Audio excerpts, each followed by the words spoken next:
전세권부터 나온 거 펴세요. 전세권. 전세권 펴시고 7주 적혀 있는 거 펴시고 아까 받은 거. 일단 전세권부터.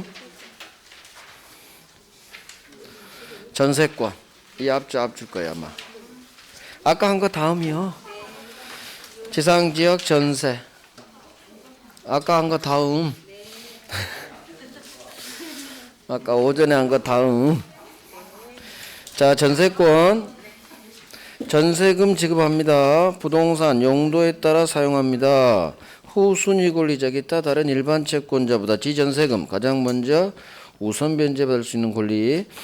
자, 부동산 일부에 용익물권 됩니다. 그래서 지상권도 되고 지역권도 되고 승역지 전세권도 돼요.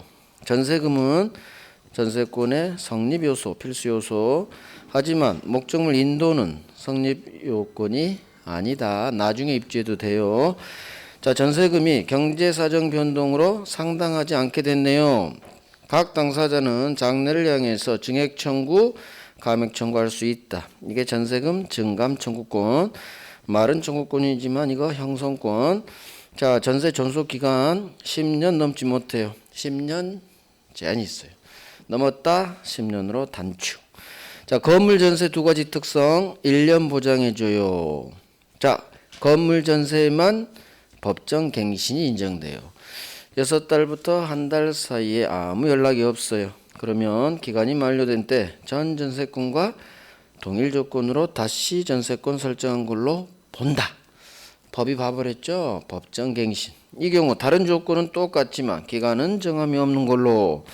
자, 기간을 약정하지 않았어요. 각 당사자는 서로 언제든지 전세권 소멸 통고할 수 있고 6개월 후 소멸. 이게 기간 약정 없는 전세에서 소멸 통고 제도예요.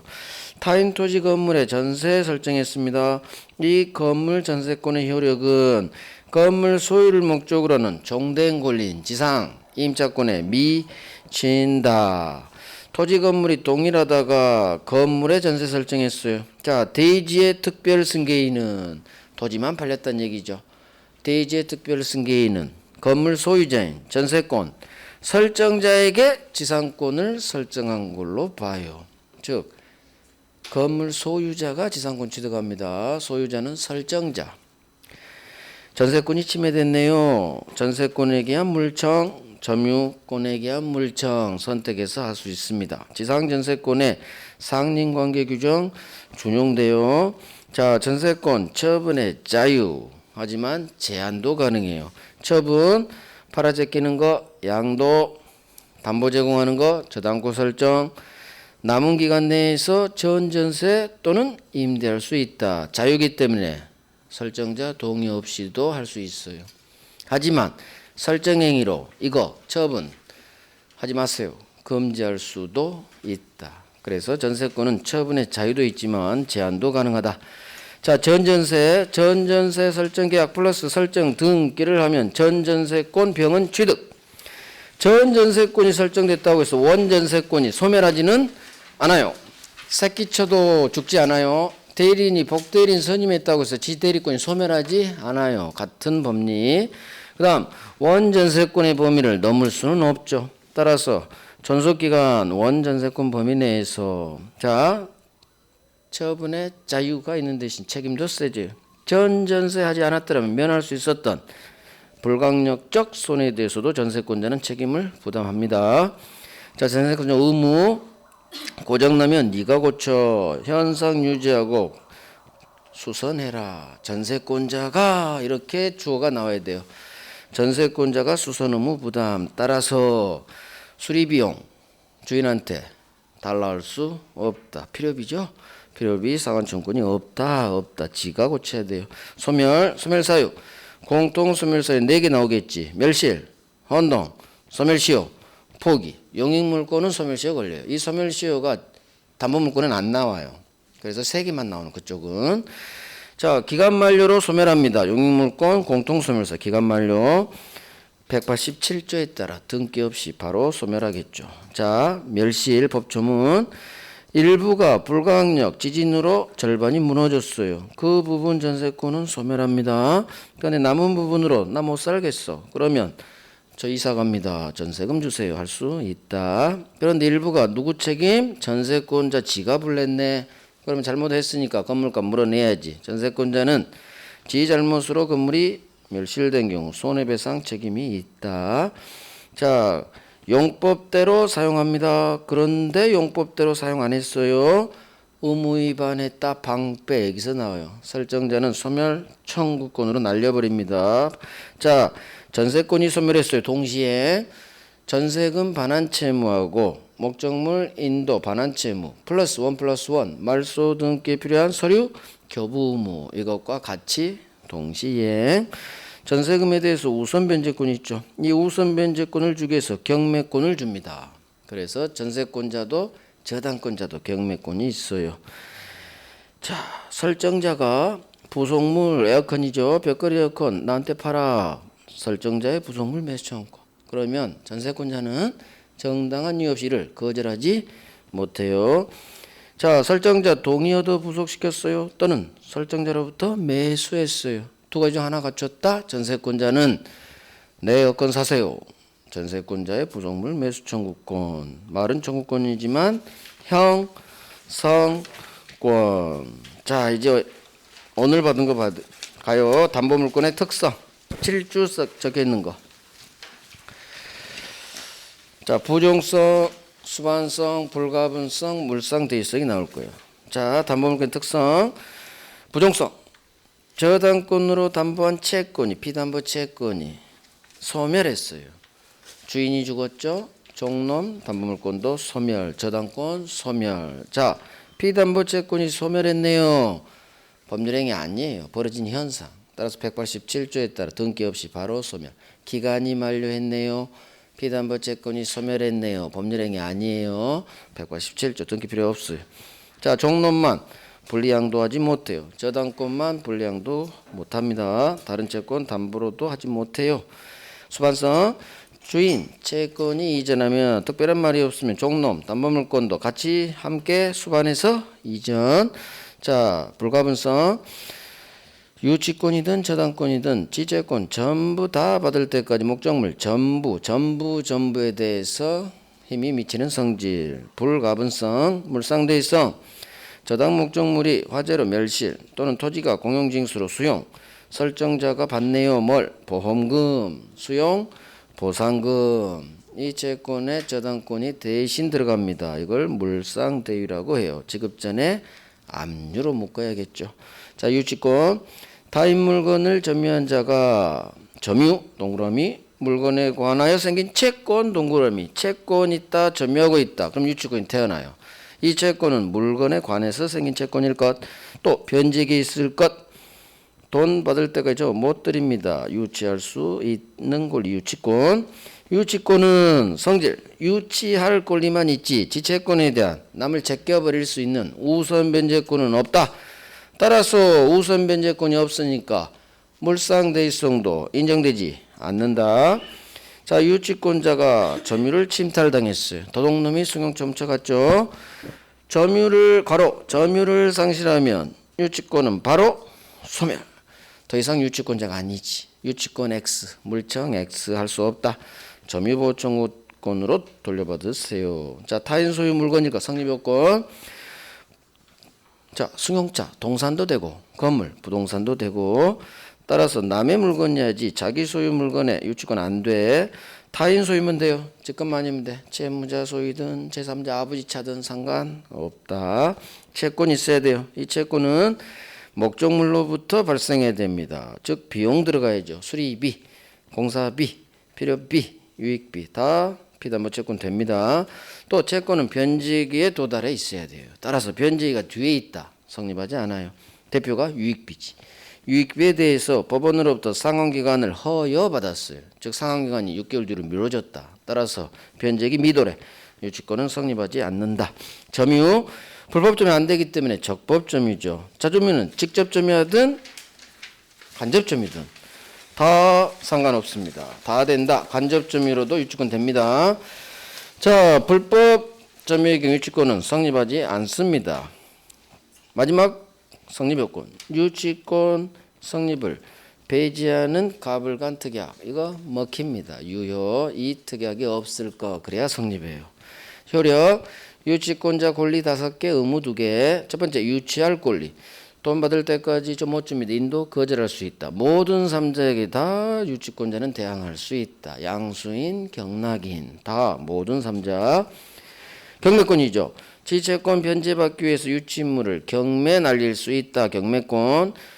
우선 변제권은 없지만 경매권은 또 줘요. 그래서 외우시고, 정당한 이유가 있다면 유치권자는 감정인 평가에 의해서 유치 목적물로서 승용차로서 직접 지체권 변제 충당할 것을 법원에 청구합니다. 법원 허락받아야 돼요. 이게 간이 변제 충당권. 13번 유치권자는 유치 목적물로부터 월세 받아서 과실수취해서 자기 채권 변제 충당할 수 까나갈 수 있다. 과실수취권. 유치권자 비용 지출했다면 필요비, 유익비 상환 청구권 있다. 자, 의무 2개. 직관이죠. 선관주의로 점유하세요. 채무자 승낙 없이 사용, 대여, 담보 제공하지 마세요. 하지만 보존에 필요한 사용은 할 수 있다. 승낙 없어도 보존에 필요한 사용은 할 수 있다. 자, 소멸. 목적물이 멸실, 헌동, 포기로 유치권 소멸. 피담보 채권이 소멸했어요. 부종성에 따라 유치권, 저당권 소멸. 유치권 행사는 채권 행사가 아니에요. 따라서 유치권 행사 중이라도 채권은 별개로 소멸시효 쑥 진행한다. 소멸시효 진행에 아무런 영향을 미치지 못한다. 법조문. 자, 선관지 의무 위반했어요. 승낙 없이 막 사용했어요. 의무 위반했다. 방패. 채무자는 소멸 청구로 날려버립니다. 채무자는 다른 롤렉스 시계 제공하고 선수 체인지, 벤츠에 대한 유치권 소멸 청구할 수 있다. 유치권은 점유 상실하면 바로 소멸. 자, 저당권 갑니다. 저당권자는 지채권에 대한 남을 제껴버릴 수 있는 우선 변제권이 있다. 이 우선 변제권을 확보하기 위해서 경매권 줍니다. 저당권의 객체 등기돼야 돼요. 등기 등록돼야 돼요. 공시. 부동산 되겠죠. 토지, 건물, 지상 전세권 등기되죠. 저당권 돼요. 지역권에 안 돼요. 부동산 일부에도 저당권 안 돼요. 부동산 일부는 용익물권만. 피담보 채권 꼭 금전 채권에 한하지 않아요. 다 됩니다. 아무런 제한이 없다. 자, 당사자 저당권자는 채권자가 돼야 돼요. 부종성에 따라. 따라서 채권자 아닌 채권도 없는 제3자 명의 저당권 등기 원칙 무효. 위반해서 설정자는 채무자도 될 수 있고 제3자도 될 수 있어요. 자, 물상보증인이라고 하죠. 아버지. 자, 저당권 효력이 미치는 범위. 첫 번째, 피담보 채권 어디까지 미치느냐. 원본, 이자, 위약금, 지연배상, 저당권 실행비용 다 땡깁니다. 담보한다. 긍정으로 끝나요. 단, 지연배상은 1년분만. 지연배상은 1년분만. 자, 7번. 목적물 어디까지 미치느냐. 저당권의 효력은 부합물에 미쳐요. 종물에 미쳐요. 종된 권리에 미쳐요. 그러나 이거 임의규정. 당사자의 특약으로 부합물 종물에 미치지 맙시다. 특약 먹힙니다. 가능 유효. 자, 시기는 상관없어. 설정 전에 부합됐든 종물이 됐든 저당권 설정 후 부합됐든 종물이 됐든 시기는 아무 상관이 없다. 자, 어떤 게 부합되느냐. 무단식재한 나무 붙어버립니다. 부합. 따라서 부합됐으니까 부합물이죠. 부합물이니까 저당 효력이 미친다로 끝나야지. 하지만 권리자가 심었어. 지상전세 임차인이 식재. 또 건물 부합하지 않아요. 농작물 부합하지 않아요. 등기 명인 방법으로 독립시켰네. 수목 미분리고 하지. 다 부합하지 않아요. 부합물 아니니까 저당권 효력이 미치지 않는다. 그 다음 종된 권리. 건물 저당권의 효력은 건물 소유를 목적으로 한 종된 권리인 지상권, 임차권에도 미친다. 소유권이 주, 지상임차권이 종된 권리예요. 종된 권리에 미친다. 자, 물상대입. 저당 목적물이 멸실 날라갔어요. 토지가 공용징수로 수용됐어요. 대신 보험금 받네요. 수용 보호상금 받네요. 가치가 변형된 물건이죠. 여기에 우선 변제권 있는 저당권이 들어갑니다. 이걸 물건위로 대신 들어간다 해서 물상대위 어떻게 행사하느냐. 이 보험금 등이 지급되기 전에 갑한테 지급되기 전에 지급되지 못하도록 압류로 묶어야 돼요. 압류. 따라서 압류를 안 해서 이미 지급됐다. 더 이상 물상대할 수는 없다. 과실 저당권의 효력은 이 저당 부동산에서 발생한 과실 차임채권에는 미치지 않아요. 월세는 노타치. 그러나 이놈이 돈을 갚지 않아서 경매 들어갑니다. 경매를 하면 아파트를 압류해야 돼. 자, 압류 후 수취하는 과실은 이제는 미친다. 자, 이제 저당권 실행. 돈을 갚지 않으니까 저당권 실행 경매로 날립니다. 경매로 모든 저당권 소멸. 자, 세입자가 삽니다. 저당권과 용익권과의 우열. 누가 이기느냐? 성립, 선우. 이때 기준은 1번 최선순위 저당권자를 기준으로 1번 기준 그 밑으로 소멸시켜요. 자, 15번.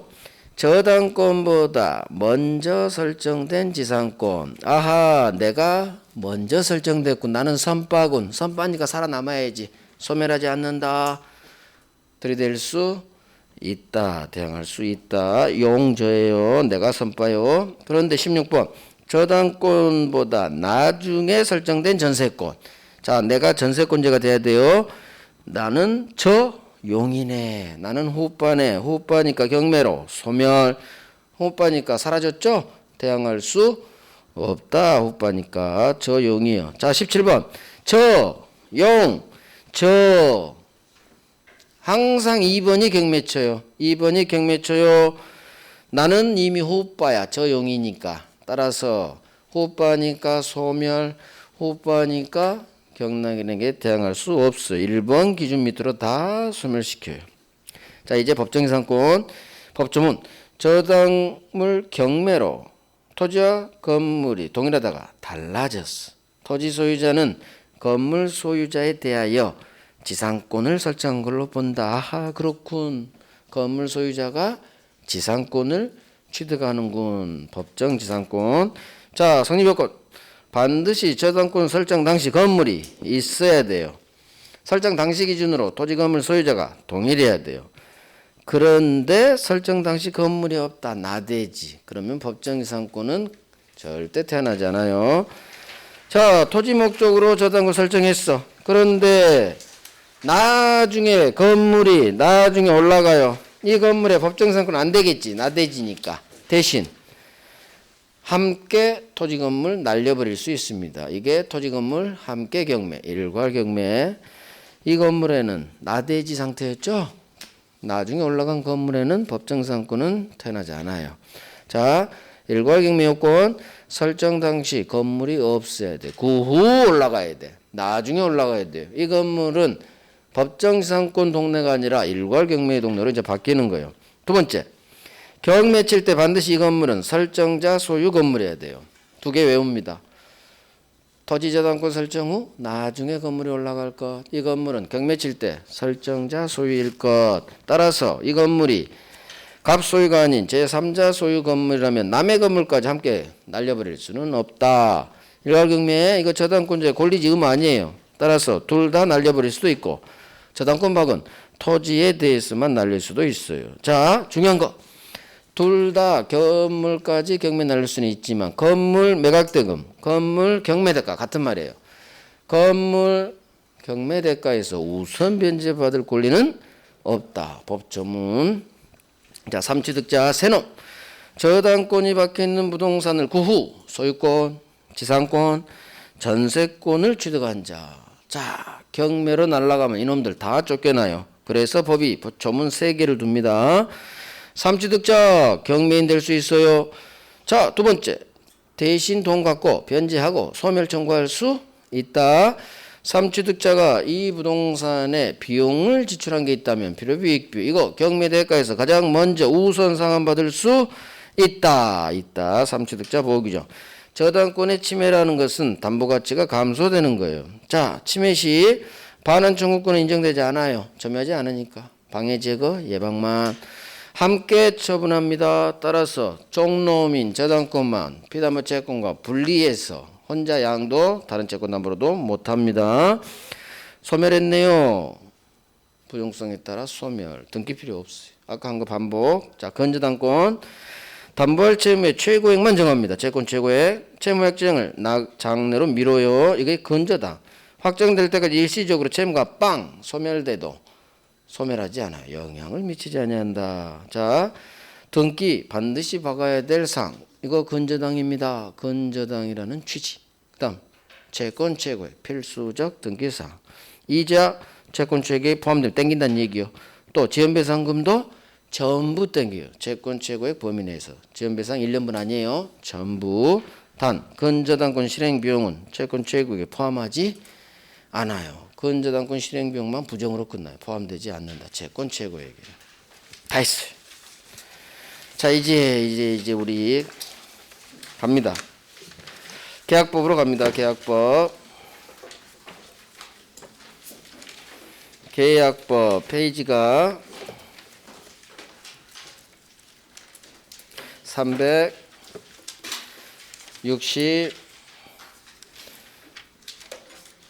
368페이지. 계약법은 계약 총론이 있고 계약 강론이 있어요. 계약 강론에서 세 가지 계약을 배워요. 매매 계약, 교환 계약, 임대차. 매매, 교환, 임대차 이 세 개를 배워요. 자, 매매 재산권, 소유권 주고 대금 주고, 교환은 재산권, 소유권 주고 소유권 받아요. 반대급부가 매매 대금이냐, 반대급부가 같은 재산권에 따라 달라져요. 임대차 사용수익계하고 월세 주고 차임. 그러면 우리 시험범인 매매, 교환, 임대차 모두 다 쌍방 모두 채무 있네요. 쌍무. 내가 소유권 주니까 매매 대금 5억 받네요. 반대급부가 있네요. 유상. 쌍무 유상. 합의만으로 성립하네요. 낙성. 꼭 계약서 쓸 필요는 없다. 불요식이에요. 매매, 교환, 임대차는 공통. 쌍무, 유상, 낙성, 불요식. 자, 쌍무 서로 소유권 주고 돈 주고 양쪽 모두 채무가 있네요. 쌍무. 유상은 반대급부가 있네요. 유상. 낙성 합의만으로 성립. 즉 실제 소유권 줄 필요 없다니 앞으로 주기로 약속만 하면 돼요. 자, 그러면 쌍무 반대말 편무, 유상 반대말 무상 공짜, 낙성 반대말 요물 계약이에요. 반드시 물건을 줘야 돼요. 필요할요. 그러면 매매, 교환, 임대차가 쌍무, 유상, 낙성, 불이익인데 무상 편무 계약은 두 개밖에 없어요. 우리 시험에 나오는 거. 증여, 사용대차. 증여는 나만 주고 반대급부가 없죠. 공짜, 무상. 무상은 무조건 편무예요. 나만 소유권 주죠. 채무가 간만 있어, 간만. 사용대차는 공짜로 사용, 반대급부가 없어. 임대차는 이 임자가 무슨 임자일까요? 월세, 차임 임자예요. 그래서 사용수익계하고 월세 받고. 하지만 사용대차는 공짜로 사용계하고 반대급부가 없어요. 그래서 공짜, 증여, 사용대차. 요물, 계약금 계약만 생각하세요. 계약금 계약. 계약금 나중에 매매에서 배우는데 계약금은 반드시 실제 쏘아야 돼요. 약속만 하면 계약금 계약은 성립하잖아요. 실제 지급해야 성립. 요물계약 대표가 계약금 계약이에요. 이게 계약의 종류예요. 자, 빨리 넘어가야 돼. 계약의 종류 오른쪽 가요. 쌍무계약 반대 편무 3번 유상 반대 무상 넘겨요. 낙성 반대 요물 됐어요. 자, 앞으로 넘겨서 쌍무 편무는 뭐가 나오느냐. 자, 어디 보시느냐. 쌍무계약의 동그라미 2번 봅니다. 매매, 교환, 임대차 이게 쌍무계약이다 이렇게 나와요. 쌍무, 유상계약이요. 매매, 교환, 임대차는 쌍무, 유상, 낙성, 불효식이다. 그러면 거의 80%가 풀려버려요. 이쪽 동네에서 나온 문제는. 별 3개. 이에 반해서 저 밑으로 갑니다. 무상계약 3번에 2번에 동그라미 2번. 증여, 사용대차는 무상계약이에요. 별 3개. 증여 사용대차는 무상 편무계약이에요.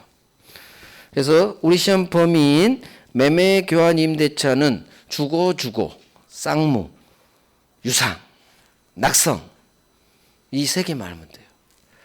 자, 그러면 쌍무, 편무, 무상 증여 사용대차는 편무예요. 편무. 그럼 뭐가 시험에 나오느냐? 지금 말한 1번에 2번, 그 다음에 3번에 2번에 2번 방금 한 게 거의 나와요. 다음 중 연결이 틀린 것은 그렇게 나와. 그럼 매매교환 임대차는 쌍무, 유상, 낙성, 불효식계약이다. 그러면 거의 해결돼. 증여사용대차는 무상, 편무계약이다. 그러면 거의 90% 해결돼. 모든 기출이. 자, 여기서 이제 덧따라서 볼게. 쌍무, 편무, 구별의 실익 3번. 쌍무계약에만 동시행항변권 위험부담이 작동돼요. 밑줄. 쌍무계약에만 동시행항변권 위험부담이 작동됩니다. 밑줄 하시고. 자, 그 다음에 유상무상의 3번 구별실익. 나중에 계약 강론 매매 보면 알아요. 다른 유상계약에 매매 규정이 준용됩니다. 밑줄. 매매가 유상계약의 대표예요. 대표. 다른 유상계약 교환임대차의 매매 규정 담보채행 규정이 준용된다. 밑줄. 그 다음 하나만 더 봐요. 3번에 1번 유상계약의 동그라미 2번. 쌍무계약은 언제나 유상계약이에요. 밑줄. 쌍무계약은 언제나 유상계약이다. 밑줄. 별 3개. 쌍무는 서로 대가적 채무가 있죠. 대가적 채무가 있으니까 반드시 유상이에요. 반대관계가 성립하지 않아. 이거 하나만 외워요. 쌍무는 유상. 그래서 순서를 잡아요. 유상 쌍무라고 앞으로 절대 읽지 말아요.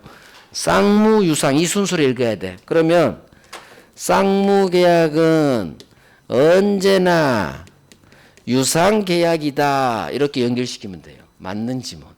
쌍무 유상해야 쌍무계약은 언제나 유상계약이다. 이렇게 순서를 쌍무 유상하면 자연스럽게 넣어버려요. 그러면 맞는 지문. 왜? 유상은 언제나 쌍무 반대는 성립하지 않거든. 유상인데 편무계약이 역적이 있어요. 역적이. 현상 광고라고. 우리 시험범위가 아니라 굳이 할 필요는 없어요. 쌍무는 언제나 유상계약이다. 그것만 그대로 훈련하면 돼요. 자, 넘깁니다.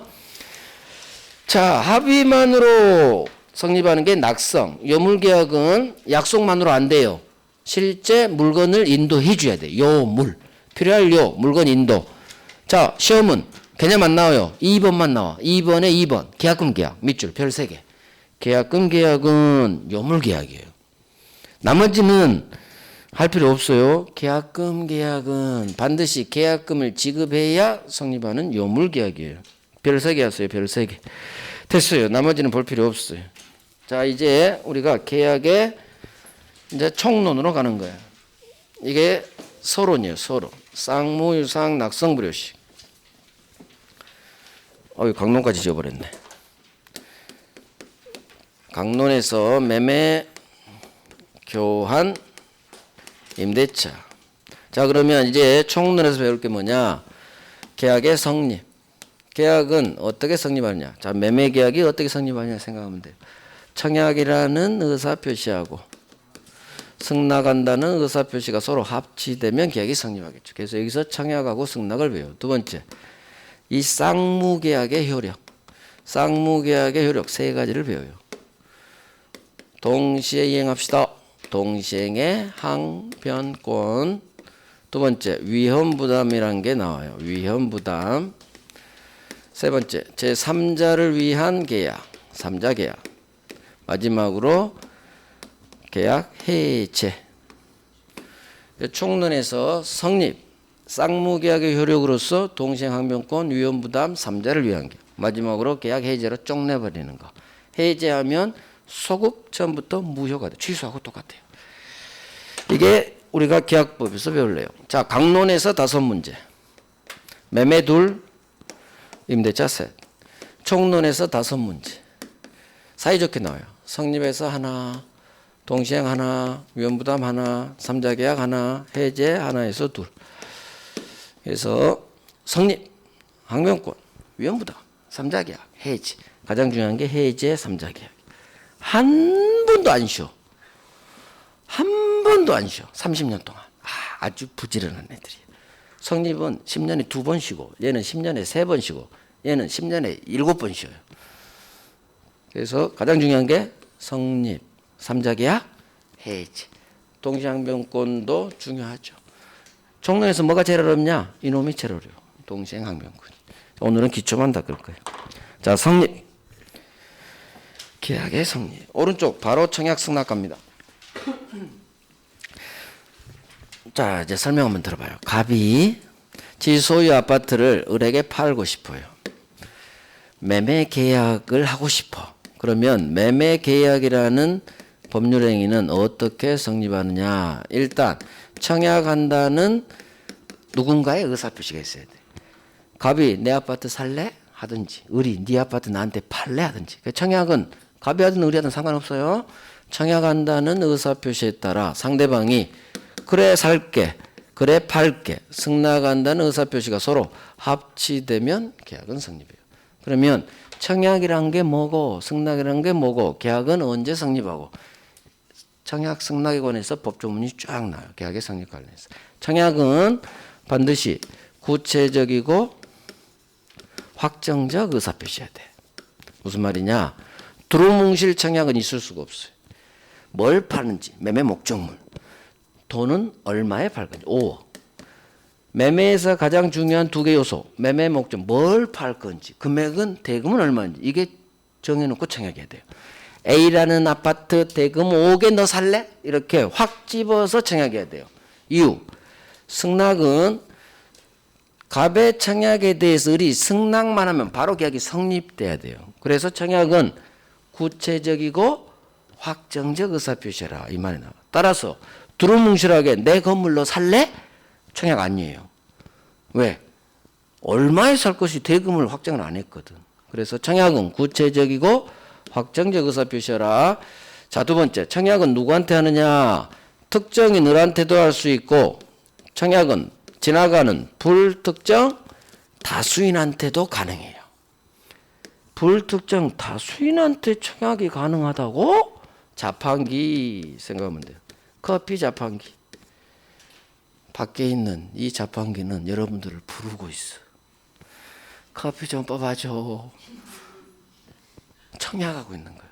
지나가는 불특정 다수의 사람에게 커피 뽑아주세요. 막 청약하고 있는 거예요. 여러분 저 자판기에 목소리를 들어야 돼. 한 번씩 동전을 넣어줘야 돼. 그래서 청약은 지나가는 불특정 다수인에게도 가능해요. 이게 되게 잘 나와. 5번 나왔어. 청약은 지나가는 불특정 다수인에게도 가능하다.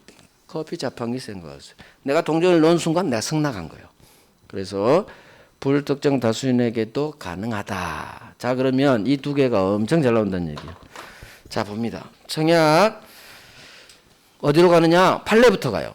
청약은 여기에 응하는 승낙만 있으면 바로 계약이 성립해야 돼요. 따라서 청약은 확실히 줘야 돼. 구체적, 확정적 의사표시라. 오른쪽 있죠? 373페이지. 오른쪽 맨 밑에 판례. 첫 번째 줄 있죠? 고디. 밑줄 별 3개. 청약은 뭘 팔 것인지, 대금은 얼마인지, 구체적, 확정적 의사표시라. 그 다음 위로 올라가요. 동그라미 2번. 청약은 두 번째 줄. 누구한테 하느냐? 청약 상대방. 특정인한테도 할 수 있고 지나가는 불특정 다수인에게도 가능해요. 별 3개. 그래서 청약의 상대방은 지나가는 불특정 다수인에게도 가능해요. 이게 뭐다? 자판기. 자판기 밑줄. 자판기를 기억하셔야 돼요. 자, 이제 넘겨봐요. 다음 페이지 나오는 게 청약의 유인이라는 게 나오죠. 자, 청약의 유인은 말 그대로 청약이 아니에요. 청약하도록 꼬시는 거지. 뭐다? 광고예요. 2번. 각종의 광고. 왼쪽 기출 봐요. 아파트 분양 광고. 분양 광고 보고 내가 청약하죠? 따라서 분양 광고는 내가 청약하도록 꼬시는 거예요. 이걸 청약의 유인이라고 해요. 그래서 분양 광고는 청약 유인의 성질을 갖는 것이 일반적이다. 맞는지 뭐. 대표적인 게 분양 광고, 각종 구인 광고. 광고는 청약이 아니다. 뭐다? 청약 유인이다. 이 정도만 하면 안 중요해요. 자, 이제 오른쪽부터 이제 중요합니다. 청약의 효력 발생 시기 의사표시죠. 청약은 의사표시. 따라서 우리 민법 총칙 지식으로 갑니다. 상대방이 있는 의사표시는 상대방에 도달한 때 효력 발생. 그래서 첫 번째 청약 의사표시이기 때문에 상대방에게 내 청약 의사표시가 도달하면 효력 발생. 자, 다음에도 총칙이에요. 청약 의사표시를 발송한 후 사망했어요. 제한 능력자가 됐어요. 자, 교재 잘못 썼어요. 행위 능력 상실은 요즘 없는 말이에요. 법 조문이 지금 바뀐 지가 8년이 지났는데 옛날 조문이요. 행위 능력 상실이 아니라 제한 능력자가 되어도 2013년에 바뀌었어요. 저 111조 2항이. 제가 기억을 해. 2013년에 왜 제가 기억을 하냐. 그때 강의했거든. 그래서 기억을 해. 법이 바뀌었어. 민법이. 그래서 행위능력제도가 제한능력이란 말이 처음 등장했어. 그래서 더 이상 행위능력이란 말 안 쓰고 행위능력 상실이란 말 안 쓰고 우리 총칙에서 배웠죠. 제한능력자가 되어도 이렇게 이해해요. 그래서 우리 배웠지. 발송 후 사망했어. 제한능력자가 되어도 상관없다. 의사표시는 의리 없는 놈. 도달하면 효력 발생. 청약이 효력 발생에 의사표시 효력 발생에 아무런 영향을 미치지 않는다. 여기서 5번, 총칙에서 5번 나왔어 이게. 그래서 그대로 해요. 그래서 청약 의사표시를 발송한 후 내가 사망했거나 제한능력자가 되어도 이 의사표시 효력 발생에는 아무런 영향을 미치지 않는다. 법조문. 즉 도달하면 효력 발생한다. 별 3개. 여기 별 3개예요. 잘 나와요. 자, 청약 구속력 법조문. 청약은 이를 철회하지 못한다. 이 법조문 그대로 나와요. 정확하게는 동그라미 1번에 있어. 청약이 상대에 도착하면 효력 발생하죠. 그렇다면 이미 효력 발생했기 때문에 마음대로 번복 못해요. 따라서 상대방에게 도달해서 효력이 발생한 후라면 이제는 철회하지 못한다. 하지만 동그라미 2번. 아직 상대방의 도착 전이라면 스스로 철회할 수 있다. 총칙에서 했어. 도착하면 효력 발생하죠. 이제는 철회 못해. 하지만 아직 도착 전이죠. 철회할 수 있죠. 총칙에서도 나오고 여기서도 나와요. 자, 이게 가장 기본이에요. 자, 이제 밑에 갑니다. 이건 설명을 한번 들어봐요. 갑이 을한테 청약을 해요. 을, 내 아파트 5억에 살 거야. 콕 집어서 5월 3일 날 발송을 해요. 그러면 이틀 후 5월 5일 날 상대방에게 청약 의사 표시가 도착하겠죠. 도달. 그러면 보통 청약을 할 때는 승낙 기간을 정할 수도 있고 승낙 기간을 안 정할 수도 있어요. 5월 31일까지 살지 말지 나한테 알려줘. 이게 승낙 기간을 정한 청약. 또는 그냥 특별히 정하지 않고 내 아파트 5개 살 거야. 기간을 정하지 않고 하는 청약. 그러면 우리 5월 5일 날 갑의 편지를 받은 후 고민을 하겠죠. 5개 살지 말지. 자, 결정했어. 5월 10일 날 승낙한다는 의사표시를 쏘아요. 정확히 쓰죠. 5월 3일 날 청약한다는 의사표시를 발송. 그럼 도달한 때 청약 의사표시는 효력을 발생할 거예요. 자, 승낙 의사표시를 5월 10일 날 발송해요. 5월 31일까지 알려줘 했으니까 특별한 사정이 없으면 5월 12일 날 이날 승낙 의사표시가 도달하겠죠. 그러면 이 승낙은 갑이 이달 말까지 알려줘. 승낙 기간을 정해서 청약의 경우 반드시 5월 30일 전에 무조건 들어와야 돼요. 그래야 계약이 성립해. 그런데 지금과 같이 5월 11일 날 도착했으면 계약은 성립. 그런데 이놈이 고민하다가 5월 30일 날 편지를 쏘아요. 그러면 6월 2일 날 도착할 수 있겠죠. 승낙기간, 갑이 정한 승낙기간을 넘어서 도착했다. 즉 승낙기간을 지나서 승낙의사 표시가 도착됐다. 이걸 연착됐다고 해요. 승낙이 연착됐다. 기차가 늦게 도착한 게 연착이라고 하죠. 연착된 승낙. 자, 승낙의 의사 표시가 승낙기간, 갑이 정한 승낙기간을 넘어서 도착했다. 그러면 계약은 성립하지 않아요. 반드시 갑이 정한 기간 안에 들어와야 계약은 성립. 따라서 연착됐다면 늦었어. 계약은 성립하지 않아요. 하지만 갑 입장에서 비록 이틀 후에 6월 2일 날 도착했지만 얘가 산다는 거야. 갑은 이틀 뒤 도착은 중요하잖아. 산다는 게 중요하지. 따라서 우리 법은 비록 승낙 의사 표시가 연착됐다 하더라도 이 승낙은 산다는 내용이 가만히 있기 때문에 이걸 청약자는 새로운 새 청약으로 볼 수 있어요. 그래서 다시 갑이 승낙해 버리면 연착된 승낙을 새 청약으로 봐서 갑이 승낙하면 계약은 성립. 이게 연착된 승낙 관련 법조문이에요. 다 법조문하고 있어요. 자, 봅니다. 이거 되게 중요해요. 자, 5번. 청약할 때 2번 가요. 승낙기간을 정하고 청약할 수도 있고 3번. 승낙기간을 특별히 정하지 않고 청약할 수도 있어요. 자, 기간을 정합니다. 제1항. 승낙기간을 정해서 청약해. 즉 갑이 5월 31일까지 승낙할지 말지 나에게 알려줘. 이렇게 정했어. 그러면 그 기간 내에 청약자가 승낙 통지를 받지 못했다면 5월 30일까지 승낙 통지가 도달하지 않았다면 그 말이에요. 그러면 청약, 주어가 청약이야. 청약이 효력을 잃어요. 무슨 얘기냐? 청약이 효력을 잃는다. 그건 너무 중요하지 않아요. 즉 기간 안에 도착을 안 하면 계약은 성립하지 않는다는 얘기예요. 그래서 승낙기간을 정해서 청약을 하면 갑이 정한 승낙기간 내에 도착해야 계약은 성립한다. 이렇게 이해하세요. 그 다음 기간을 정하지 않은 경우에는 그 기간을 상당 기간 내로 바꿔버리면 돼요.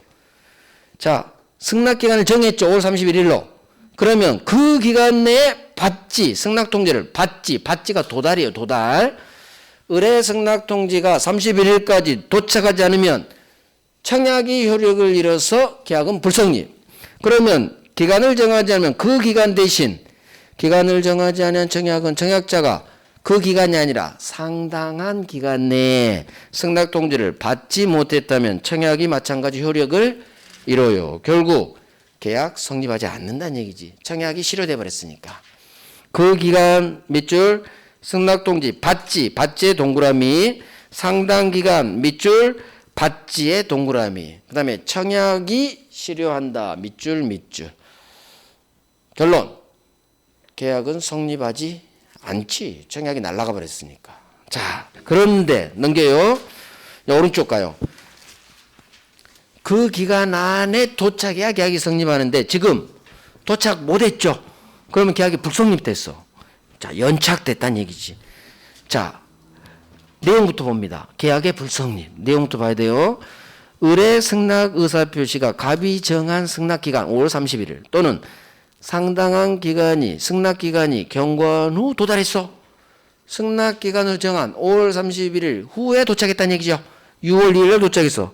이거 연착됐다는 얘기지. 자, 이거 승낙기간 후에 도달 밑줄. 승낙기간이 경과한 후 도착했다. 연착됐다. 계약은 성립하지 않아요. 왜? 계약이 성립하려면 승낙의사표시는 갑이 정한 승낙기간 안에 들어와야 돼. 따라서 승낙기간 안에 못 들어왔죠. 후에 도착했죠. 계약 불성립. 이것부터 알아야 돼요. 이것도 시험 나와요. 하지만 얘가 사겠다는 거지. 따라서 법 전문가요. 이 경우 연착된 승낙은 청약자 갑이 이를 새 청약으로 볼 수 있다. 사겠다는 거니까. 계약은 이미 물 건너갔어. 연착됐으니까. 하지만 새 청약으로 봐서 밑으로 가요. 갑이 다시 여기에 승낙을 해버리면 계약이 성립. 이걸 이해하라는 얘기예요. 계약법은 이해 위주로 가야 돼요. 고개 끄덕여야 돼. 그러면 OX 곤란해요. 그렇지. 외울 건 외우고 승낙기간 안에 들어와야 계약 성립. 이건 외워야지. 그런데 네가 승낙기간 안에 못 들어왔어? 연착됐네. 연착됐으니까 계약은 성립하지 않아요. 하지만 사겠다는 거야. 따라서 우리 법조문 연착된 승낙은 새 청약으로 볼 수 있다. 따라서 이 의뢰 승낙에 대해서 갑이 다시 승낙해버리면 청약이니까 계약이 성립된다. 그대로 이해하고 훈련합니다. 자, 여기가 별 3개예요. 별 3개. 그래서 1번 전체가 별 3개예요. 연착됐다. 계약 성립하지 않아. 이게 첫 번째. 그런데 연착된 승낙을 법조문 새 청약으로 볼 수 있다. 저 법조문 자체가 3번 나왔어요. 연착된 승낙은 청약자가 새 청약으로 볼 수 있다. 그래서 다시 밑으로 다시 갑이 승낙하면 계약 성립된다. 이 세 개가 나와요. 지문 세 개로 나와. 별 세 개. 자, 밑에는 3월에 갈 거고. 자, 넘깁니다. 넘기는 게 아니야. 왼쪽 가야 돼요. 그러면 승낙이란 게 뭐냐? 이제 승낙은 갑의 의사표시 청약에 대해서 하겠다는 거죠. 자, 승낙은 누구한테 하느냐? 자기한테 청약한 청약자에게 해야 돼요. 따라서 지나가는 불특정 다수인에게 승낙할 수 있다 없다? 없다. 갑한테 그래 살게 해야지. 지나가는 사람한테 살게 하면 지나가는 사람이 뺨을 때려버려. 뭐 하는 거니? 반드시 나한테 청약한 청약자에게 승낙해야 돼요. 지나가는 불특정 다수인에 대한 승낙이 있을 수가 없어. 이게 청약하고 다른 점이야. 그러니까 이 두 놈이 엄청 나온다는 얘기지. 이해해야 돼, 이해. 그래서 승낙은 갑한테 해야지. 지나간 사람한테 아파트 살게 하면 그 사람은 붕 뜨는 거지. 그래서 승낙의 상대방이야. 승낙의 상대방은 특정 청약자이지 지나가는 불특정 다수인에 대한 승낙은 있을 수가 없다. 그 다음 두 번째. 승낙은 지금 승낙이에요. 갑이 청약한 내용 그대로 해줘야 돼요. 갑이 청약한 청약 내용 그대로. 따라서 A 아파트를 너 5억에 살 거야? 물어봤으면 그래 네 A 아파트 5억에 살 거야. 이게 승낙이에요. 따라서 의리 아니요 4억이면 살게. 4억이면 살게. 갑 청약 그대로가 아니죠? 4억이면 살게. 얘가 조건 달아버린 거야. 변경해버린 거야. 즉 청약 내용 그대로 승낙하지만 이건 승낙이 아니에요. 이게 조건이나 변경을 가했다. 이거 갑 청약 거절과 동시에 지가 새로 사귀면 어때? 새로 청약한 걸로 봐요. 이게 조건이나 변경을 가한 승낙, 법 조문이요. 자, 그러면 승낙에서는 왼쪽 봐봐요. 승낙 동그라미 2번. 승낙 상대방 누구한테 하느냐? 자기한테 청약한 청약자에게 밑줄. 청약자에게 해야지. 불특정 지나가는 불특정 다수인에 대한 승낙이란 있을 수가 없다. 별 3개. 그래서 이게 청약하고 다른 점이에요. 자판기 지나가는 불특정 다수인이 청약 가능해요. 하지만 승낙은 갑한테 해야지. 지나가는 사람한테 승낙은 안 돼. 안 돼. 별 3개. 그 다음 승낙은 청약 내용 그대로 일치해야 돼요. 그렇죠? 따라서 한 장 넘겨요. 한 장 넘겨. 한 장 넘겨서 왼쪽 371페이지 3번 조건이나 변경을 가한 승낙 있죠. 이게 여기랑 연결돼요. 그대로 해야지. 4억이면 살게. 변경을 가해버렸지. 조건 달았죠. 자, 승낙자가 청약 그대로 하지 않고 갑이 한 청약에 대해 4억이면 살게 조건을 붙이거나 또는 변경을 가해 승낙했어요. 이거 승낙 아니에요. 그대로 안 했으니까. 이건 뭐다? 갑 청약 거절, 5억 거절. 동시에 4억 어때? 지가 새로 청약한 걸로 본다. 이거 별 3개예요. 11번 나왔어요. 11번. 계약 성립에서 가장 많이 나온 게 이놈이에요. 이놈. 조건이나 변경을 가한 승낙은 조문 그대로 나와요. 갑청약 거절과 동시에 지가 새로 청약한 걸로 본다. 이렇게도 나오고 응용으로 사례로도 나오고 그대로 외워놔야 돼. 이 사례로 외워요. 5억에 너 살 거야 하니까 우리 4억이면 어때? 이거 5억에 대한 청약 거절. 지가 새로 청약한 거다. 그대로 이해하고 외웁니다. 자, 그 다음에 4번 격지자 간의 계약 성립 시기. 또 이것도 아주 중요해요. 격지자 간의 계약은 언제 소수로 가요? 성립. 언제 성립하느냐? 승낙 통지를 발송한 때 성립. 그대로 외워요. 격지자는 뭐냐? 원래는 거리상 개념이 떨어진 사람이 격지자. 하지만 거리상 개념이 아니라 시간상 개념이에요. 편지로 왔다 갔다 하죠. 청약 승낙이. 그게 다 격지자야. 자, 언제? 이 둘 사이 편지로 왔다 갔다. 얘가 봐요. 5월 3일 날 청약 발송했고 5월 5일 도달. 그럼 청약 의사표시는 5월 5일자 도달주에 따라 이때 효력 발생. 자, 을이 승낙한다는 의사표시를 5월 10일 발송. 5월 12일 날 도착. 그러면 승낙 의사표시는 도달한 5월 12일 날 발생해요. 그런데 청약이라는 의사표시하고 승낙이라는 의사표시가 서로 합치된 것은 5월 12일이겠죠. 도착한 날. 그러면 원래는 이 둘 사이에 계약 성립 시기도 5월 10일, 승낙이 도착한 이날로 해야 되는데 우리 법이 땡겨버려요. 이틀을 땡겨. 승낙 통지를 발송한 5월 10일자에 계약이 성립해요. 즉 의사표시 효력 발생 시기하고 성립 시기가 달라요. 격지자 간 편지 왔다 갔다 이 계약은 언제 성립한다? 승낙 통지를 발송한 5월 10일자 사례 문제로 나온 적이 있어요. 승낙 통지 발송한 때 계약이 성립합니다. 왜 그러느냐? 왜 이틀을 땡기느냐? 한국 사람이 성질이 급해서 그래. 법 만든 사람이 성질이 급했어. 이틀을 못 참고 그냥 도달한 때 우리 원칙대로 하면 될 걸 꼭 이틀을 땡겼어요. 성질이 급해서. 격지자 간의 계약은 언제 성립하느냐? 승낙 통지 발송한 때. 발송의 동그라미. 계약법에서 발자가 들어가는 이거밖에 없어요. 나머지는 도달 또는 받지. 아까 그 기간 내 받지죠? 받았다는 얘기가 도달의 의미예요. 그러니까 격지자 간의 계약 성립 시기 여기서 발자가 나오고 다른 어디에서도 발자가 나오면 장난친 거예요. X지 뭐. 별 3개. 아주 중요해요. 내용 볼 필요 없어요. 자, 오른쪽 이것만 하고 쉴게요. 청약 승낙 계약성이 끝났고 나머지 기타의 방법 2가지에서 계약이 성립해요. 자, 2번부터 봅니다. 교차 청약에 의한 계약 성립. 자, 설명부터 들어봐요. 갑이 이렇게 청약을 해. 내 아파트 5개 살 거야? 청약했어. 근데 을도 갑, 네 아파트 5개 나한테 팔 거야?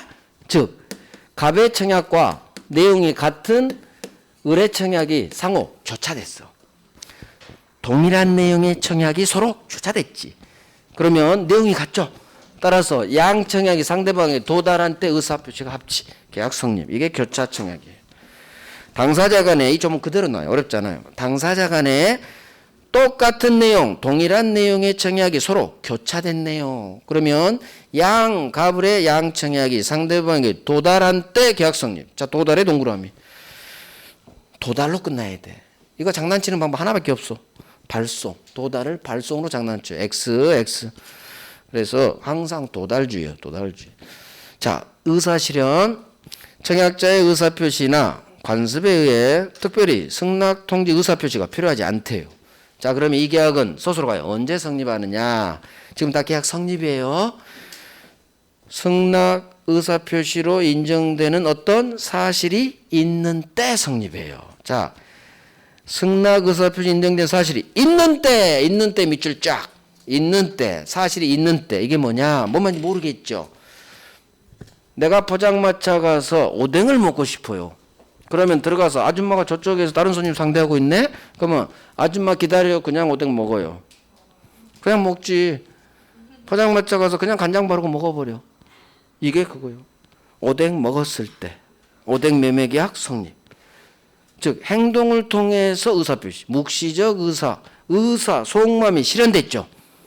제목 봐. 의사 실현에 의한 계약 성립이죠. 내 속마음을 실현시켰다. 행동했다 이거요. 오뎅 먹었을 때 계약 성립이에요. 승낙의 의사표시. 아줌마는 청약하고 있어. 오뎅 먹어주세요. 청약. 내가 가서 간장 바르고 먹어버렸다. 그때 승낙 의사표시로 인정되는 행동이 있는 때, 그 사실이 있는 때 계약 성립이에요. 오뎅 매매 계약 성립. 그래서 그대로 그 사실이 있는 때 성립. 있는 때. 오뎅 먹었을 때 오뎅 매매 계약 성립. 이렇게 이해하면 돼요. 이게 내 속마음인 의사가 겉으로 실현됐다. 행동했다. 그 사실이 있는 때, 행동한 때 성립. 이걸 어떻게 장난치느냐? 그 사실이 있는 때를 아줌마가 내가 오뎅 먹은 걸 안 때로 장난쳐. 그 사실을 안 때, X. 안 때 아니에요. 언제? 있는 때. 있는 때로 됐으면 맞는 지문. 그 사실을 안 때 성립한다. X. 그러니까 지금은 있는 때 이걸 외우세요. 있는 때. 간혹 나와요. 교차청약이 7번 나왔어요. 7번. 교차청약이 훨씬 잘 나와. 의사실현은 2번밖에 안 나왔어. 하지만 장난칠 수가 있어. 장난쳤거든. 안 때로. 그래서 장난치는 것은 잘 봐야 돼. 횟수를 떠나서. 자, 이렇게 하고 우리 10분간 쉬어요.